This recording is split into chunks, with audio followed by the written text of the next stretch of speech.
ഒരു വയർ നേരെ എടുക്കുന്നു, ഒരു 290 ഓം റിയോസ്റ്റാറ്റ് കണക്ട് ചെയ്യുന്നു. അതിൻ്റെ ഔട്ട്പുട്ട് നേരെ പോയിട്ട് സിയിൽ പോകും. ഡിന്ന് നേരെ ഔട്ട്പുട്ട് നേരെ നെഗറ്റീവ് വരും. ഓക്കെ, ഈ സെയിം തന്നെ പോസിറ്റീവ് എന്നൊരു വയർ എടുക്കുന്നു, 40 ഓം റിയോസ്റ്റാറ്റ് കയറുന്നു, 40 ഓം കയറുന്നു. ഒരു 40 ഓം കൂടെ നമ്മളിതിൻ്റെ കൂടെ സീരിയസ് ആയിട്ട് കൊടുക്കുന്നു.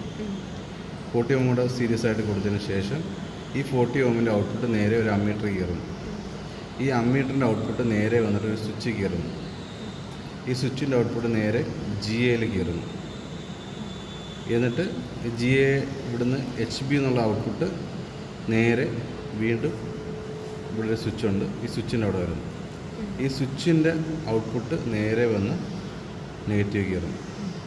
അപ്പോൾ ഈ പോസിറ്റീവിൽ ഇതൊരു വയർ രണ്ട് വയർ, നെഗറ്റീവിലും ഒരു വയർ, ഈ കയറുന്ന വയർ രണ്ട് സർക്യൂട്ടായിട്ട് കണക്ട് ചെയ്യണം.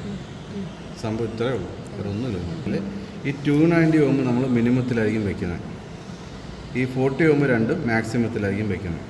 ഇത് സ്റ്റാർട്ട് ചെയ്ത് കഴിഞ്ഞാൽ ഓട്ടോമാറ്റിക്കായിട്ട് ഒരു 770 RPM ഇത് കറങ്ങുന്നത്.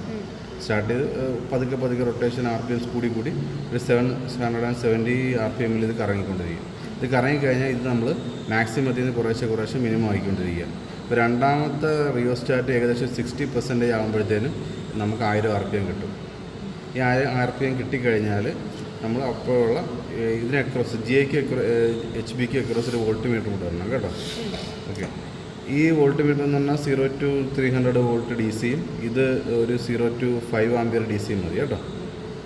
0 to 5 ആംപിയർ എടുത്ത് കഴിഞ്ഞാൽ ഞങ്ങൾക്ക് കറക്റ്റ് കിട്ടും. ഇപ്പോൾ 0 to 15 ആംപിയർ എടുത്തു കഴിഞ്ഞാൽ നിങ്ങൾക്ക് റീഡിങ് കിട്ടുന്ന പാടായിരിക്കും. കാരണം എന്ന് പറഞ്ഞാൽ നിങ്ങൾക്ക് 1 to 1.5 ആംപിയർ അതിനകത്ത് വെച്ചുള്ള റീഡിങ്ങാണ് നിങ്ങൾക്ക് വേണ്ടത്. അപ്പോൾ നിങ്ങൾ 0 to 5 ആംപിയർ എടുത്താൽ മതി. സ്റ്റാർട്ടിങ് കറണ്ടും 5 ആംപിയറിന് മേലോട്ട് പോകത്തില്ല, ഒരു 3.5-4 വരെയൊക്കെ പോകത്തുള്ളൂ. അപ്പോൾ നമ്മളിത് RPM അഡ്ജസ്റ്റ് ചെയ്തു, 1000 RPM ആക്കി. 1000 RPM ആക്കിയതിന് ശേഷം അപ്പോഴുള്ള കറണ്ടും വോൾട്ടേജും എടുക്കുക. അതിനുശേഷം വീണ്ടും നമ്മൾ ഈ 40 ഓം മിനിമത്തിലോട്ട് കൊണ്ടുവരുമ്പോഴത്തേനും വീണ്ടും ഇത് മാക്സിമത്തിലോട്ട് വീണ്ടും കുറച്ച് റെസിസ്റ്റൻസ് കൂട്ടി വരുമ്പോഴത്തേനും RPM 950 ആവും. ഇപ്പോൾ 950-ലുള്ള വോൾട്ടേജ് കറണ്ട് എടുക്കുക, വീണ്ടും കുറച്ച് 900 ആക്കുമ്പോൾ എടുക്കുക, 850 ആക്കുമ്പോൾ എടുക്കുക, 800 ആകുമ്പോൾ എടുക്കുക. പിന്നെ 800 വരെയുള്ള വോൾട്ടേജ് കറണ്ട് എടുക്കുക. അത് എടുത്തതിന് ശേഷം വീണ്ടും നമ്മൾ അടുത്ത എക്സ്പെരിമെൻറ്റിൽ 40 ഓം വീണ്ടും ഈ പറഞ്ഞ പോലെ 65-70% വീണ്ടും ആക്കുന്ന സമയത്ത് ഒരു 1000-ന് മേലോട്ടുള്ള RPM വരും. ഒരു 1010 അല്ലെങ്കിൽ 1020 ഒരു RPM ആയി കഴിഞ്ഞാൽ 1020 RPM ആകുമ്പോഴത്തേനും നമ്മൾ ടാക്കോമീറ്റർ വെച്ച് ചെക്ക് ചെയ്തുകൊണ്ടിരിക്കുക. 1020 RPM ആകുമ്പോഴത്തേനും നമ്മൾ സ്വിച്ച് ഓപ്പൺ ആക്കണം. സ്വിച്ച് ഓപ്പൺ ആക്കുമ്പോഴത്തേനും സപ്ലൈ കട്ടാകുന്ന സമയത്ത് RPM കുറയുന്ന സമയത്ത് 1000 RPM ആകുമ്പോഴത്തേനും നമ്മൾ ടാക്കോമീറ്റർ സ്റ്റാർട്ട് ചെയ്യുക. സ്റ്റോപ്പ് വാച്ച് സ്റ്റാർട്ട് ചെയ്യുക.